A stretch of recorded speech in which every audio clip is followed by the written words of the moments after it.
one invention that millions of students have touched, started with just a simple question. What if you could touch your computer screen? Today, it sounds ordinary. But in the late 1980s, that idea sounded almost impossible. And yet, it would go on to transform classrooms, boardrooms, and schools in more than 175 countries. This is the incredible story of smart technologies. Picture this, it's 1987. Computers are bulky. The internet barely exists. Classrooms are filled with dusty chalkboards. Teachers write and students copy. Then everything gets erased. Learning is mostly one way. But in Calgary, Canada, two entrepreneurs, David Martin and Nancy Knowlton, believed computers shouldn't just be looked at. They should be touched. People thought the idea was unrealistic, but they kept building for years. Then, in 1991, they unveiled something that looked almost futuristic, the smartboard, a giant interactive whiteboard connected to a computer. Instead of using a mouse, you could simply reach out and touch the screen. It felt like something from a science fiction movie. Teachers could write digitally, move pictures with a finger, play videos, save every lesson, and even invite students to interact directly on the board. For many children, it was the first time technology felt alive. The invention spread faster than anyone expected. Schools began replacing traditional whiteboards. Businesses discovered that meetings became more engaging. Brainstorming sessions suddenly became collaborative. Instead of watching presentations, people became part of them. Smart wasn't just selling hardware, it was changing the way people communicated. But success created another challenge. People wanted faster, smoother, more accurate touch technology, so smart engineers went back to work. The result? A breakthrough called Digital Vision Touch, or DV8. The technology made interactive displays more responsive and reliable. It became one of the biggest reasons schools trusted smart boards over their competitors.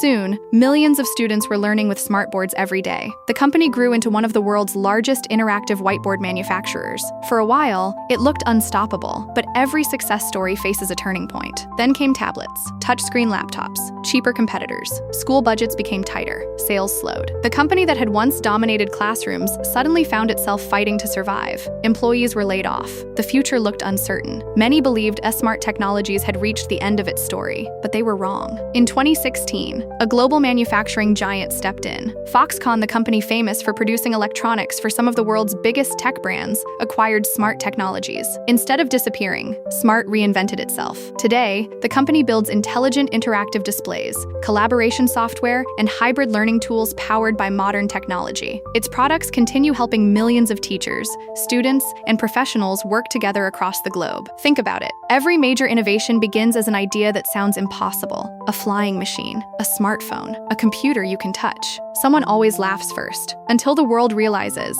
it works. The next time you see an interactive classroom display, remember, you're not just looking at a screen. You're looking at a dream that refused to stay impossible. And sometimes the inventions that quietly change the world start in a classroom.